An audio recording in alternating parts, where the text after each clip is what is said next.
Hi friends, எல்லோரும் எப்படி இருக்கீங்க? வெல்கம் டு வான்சரைகள் சேனல். இன்றைக்கி நம்மளோட சேனலில் தைப்பொங்கலுக்கு ஒரு சூப்பரான சக்கரை பொங்கல் எப்படி செய்கிறதுன்னு தான் பார்க்க போகிறோம்.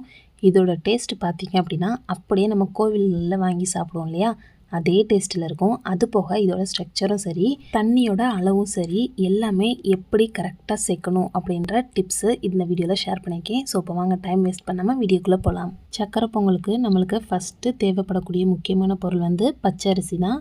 இது நம்ம ரேஷனில் கொடுக்குற அரிசி கூட நம்ம யூஸ் பண்ணிக்கலாம், அதுவுமே ரொம்ப நல்லாயிருக்கும். ஸோ மாவு பச்சரிசின்னு சொல்லி கேட்டு வாங்கிக்கோங்க. இது நான் ஒரு பவுல் எடுத்திருக்கேன். உங்கள்கிட்ட எந்த இது வேணாலும் கப்பு அளவுக்கு எடுத்துக்கலாம். ஸோ அதே கப்பில் 1/4 கப் அளவுக்கு பாசி பருப்பும் சேர்த்துருக்கேன்.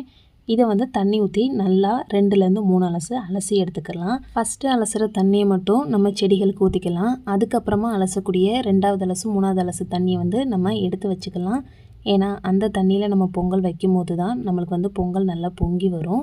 ஸோ அதனால் நம்ம அந்த 2 தண்ணியை மட்டும் எடுத்து வச்சுக்கலாம். இப்போ நம்ம அரிசியும் பருப்பையும் நல்லா பிணைஞ்சு அலசி எடுத்துக்கிட்டாச்சு. இப்போ பாருங்கள், இதில் நம்ம நல்ல தண்ணியை ஊற்றி அரை மணி நேரம் ஊற வச்சுக்கலாம். கரெக்டாக தெரிஞ்சுக்கோங்க, நம்மளுக்கு அரை மணி நேரம் அரிசியும் பருப்பும் ஊறினா மட்டும்தான் பொங்கல் கரெக்டான அந்த தண்ணி அளவுகளில் வெந்து கிடைக்கும். ஸோ அதனால் அரை மணி நேரம் ஊறட்டும். இப்போ நம்ம பொங்கல் செய்கிற பானையில் நம்ம தண்ணி எடுத்துக்கலாம். அதில் அரிசியோ பருப்போ போகாமல் பார்த்துக்கோங்க. அப்போனா தான் அந்த பொங்கல் நம்மளுக்கு பொங்கி வரும்.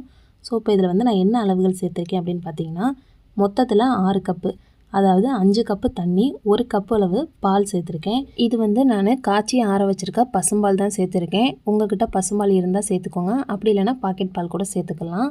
இது சேர்க்கும் போது நம்மளுக்கு பொங்கல் ஒரு ரிச்சான டேஸ்ட்டில் கிடைக்கும். ஸோ அதுக்காக தான் ஆட் பண்ணியிருக்கோம். சப்போஸ் உங்களுக்கு பால் பிடிக்காது அப்படின்னா பாலை நீங்கள் ஸ்கிப் பண்ணிவிட்டு 6 கப்புமே நம்ம அரிசி கழுவின தண்ணி ப்ளஸ் 10ஆவதுக்கு நம்ம சமைக்கிற தண்ணியும் சேர்த்து 6 கப்பாக ஊற்றிக்கலாம்.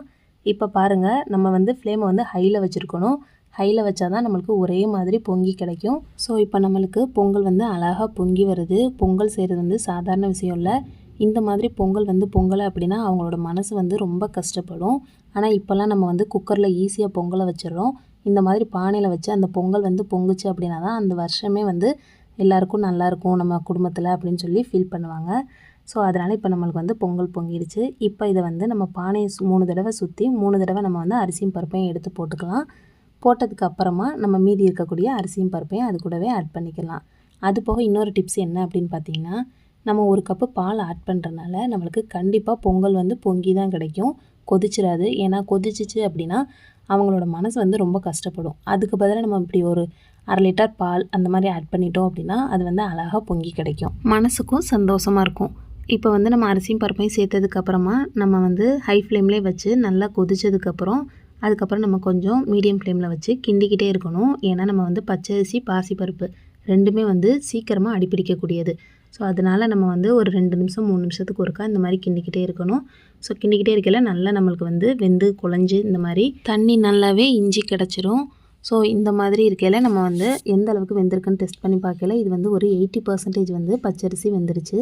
ஸோ இந்த டைமில் நம்ம என்ன பண்ணலாம் அப்படின்னா, நம்ம கரண்டியை வச்சே நல்லா மசிச்சு விடலாம். சப்போஸ் உங்களுக்கு இது கஷ்டமாக இருக்குது அப்படின்னா பருப்பு மத்து வச்சும் நீங்கள் லைட்டாக கடைஞ்சி விட்டுக்கலாம். ஏன்னா நம்மளுக்கு ஃபுல்லாக 100% வெந்துருச்சு அப்படின்னா நம்மளுக்கு அந்த அரிசி தெரியாது. ஸோ கொஞ்சம் அரிசி தெரிஞ்சிச்சு அப்படின்னா ரொம்பவே சூப்பராக இருக்கும் பொங்கல். அடுத்ததாக இனிப்போட சுவையை கூட்டி கொடுக்குறதுக்காக நம்ம ஒரு 1/4 டீஸ்பூன் அளவுக்கு கல்லுப்பு ஆட் பண்ணிக்கலாம். ஆட் பண்ணிவிட்டு நல்லா கலந்து விட்டோம் அப்படின்னா இப்போ நம்மளுக்கு பொங்கல் கரெக்டான பக்குவத்தில் வெந்து கிடச்சிருக்கு. இந்த டைமில் நம்ம 1 கப்பு பச்சரிசிக்கு 2 கப் அளவுக்கு வெல்லத்தை பொடிச்சு சேர்த்துக்கலாம். இது உங்களுக்கு கொஞ்சம் டஸ்ட் இருக்கும் அப்படின்னு ஃபீல் பண்ணிங்கன்னா ஒரு 1/2 கிளாஸ் அளவுக்கு தண்ணி ஆட் பண்ணி அது நல்லா கரைஞ்சதுக்கப்புறமா ஃபில்ட்ரு பண்ணி நீங்கள் சேர்த்துக்கோங்க. இது நான் ஏற்கனவே பணியாரத்துக்கெலாம் யூஸ் பண்ணனால அதில் எந்த ஒரு மண் தூசி இல்லை. ஸோ அதனால் நான் ஸ்ட்ரைட்டாகவே ஆட் பண்ணிக்கிட்டேன். இப்போ இந்த அரிசியோட ஹீட்டுக்கு நம்மளுக்கு சேர்த்துருக்கக்கூடிய வெல்லம் வேகமாக கரைஞ்சி வந்துடும். கொஞ்சம் நல்லா கிண்டுங்க. கிண்டும் போது கொஞ்சம் தண்ணி விடுற மாதிரி இருக்கும்.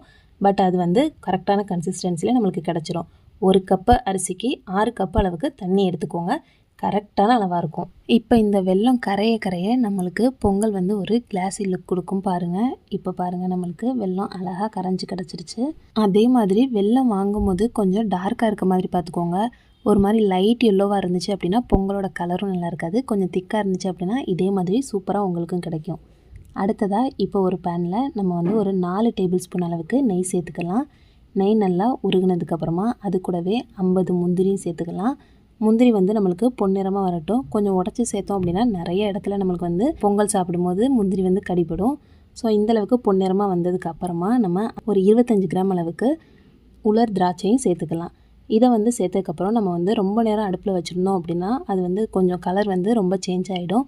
ஸோ அதனால் அந்த ஹீட்டில் வந்து ஒரு 2-3 பரட்டிட்டு அதுக்கப்புறம் அந்த தாளிப்பு கரண்டியை வந்து நம்ம கையில் தூக்கி வச்சுட்டு நம்ம கிண்டணும் அப்படின்னா அது அழகாக பொசு பொசுன்னு பலூன் வந்த மாதிரி வந்துடும். ஸோ இப்போ பாருங்கள், இது வந்து கரெக்டான பக்குவத்தில் இருக்குது. இப்போ இதை வந்து நம்மளுக்கு சுட சுட இருக்கக்கூடிய பொங்கலில் வந்து நம்ம ஆட் பண்ணிக்கலாம். அடுத்ததாக இது கூடவே ஒரு 4-5 ஏலக்காவை நல்லா தட்டி இது கூட சேர்த்துக்கலாம். ஃபைனலாக இது கூடவே ஒரு அரை பிஞ்ச் அளவுக்கு பச்சை கற்பூரம் சேர்த்தோம் அப்படின்னா நம்மளுக்கு பொங்கல் வந்து கோவில்களில் கொடுப்பாங்க இல்லையா, அதே மாதிரி டேஸ்ட்டில் மணத்தோடு இருக்கும். ஸோ கண்டிப்பாக ட்ரை பண்ணி பாருங்கள். ஒரு 3-4 டேபிள் ஸ்பூன் அளவுக்கு நெய் சேர்த்தோம் அப்படின்னா நம்மளுக்கு சுட சுட சூப்பரான சக்கரை பொங்கல் ரெடி ஆயிடுச்சு. இந்த அழகான தித்திக்கிற பொங்கலை போலவே உங்களோட வாழ்க்கையும் தித்திப்பாக இருக்கணும் அப்படின்னு கடவுள்கிட்ட வேண்டிக்கிறேன். ட்ரை பண்ணி பார்த்துட்டு எப்படி வந்துச்சுன்னு மறக்காமல் கமெண்ட் பண்ணுங்கள். அனைவருக்கும் தமிழர் திருநாள் நல்வாழ்த்துக்கள். இதே மாதிரி ஒரு சூப்பரான வீடியோட நெக்ஸ்ட் உங்கள் எல்லாரையும் மீட் பண்ணுறேன். தேங்க்ஸ் ஃபார் வாட்சிங்.